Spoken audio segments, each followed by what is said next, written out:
New COVID cases continue to number in the tens of thousands here in Pennsylvania, nationally much higher. And some of those cases may be deliberate.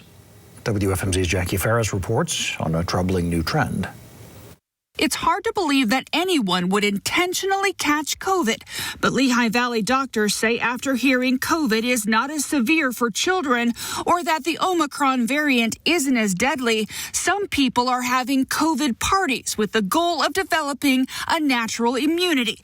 Doctors liken it to playing Russian roulette. We still have people in the hospitals that are very sick with the Omicron variant. As a matter of fact, just a couple of weeks ago, a very healthy 17-year-old girl in Philadelphia died. Dr. Robert Murphy with LVHN says COVID is far more deadly than the flu.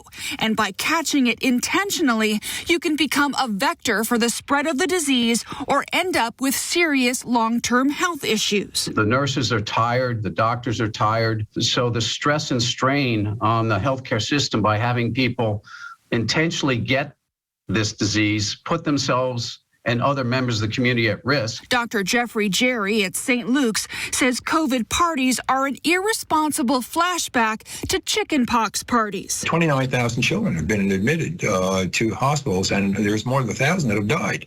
So how would you feel if you had a COVID party and that was one of your children? Jerry says prevention is better than a cure when it comes to fighting COVID. Having a natural infection is the same as, for all practical purposes, getting one shot of a COVID vaccine. Jerry says the strongest immunity for people of all ages comes from receiving a full series of COVID vaccinations.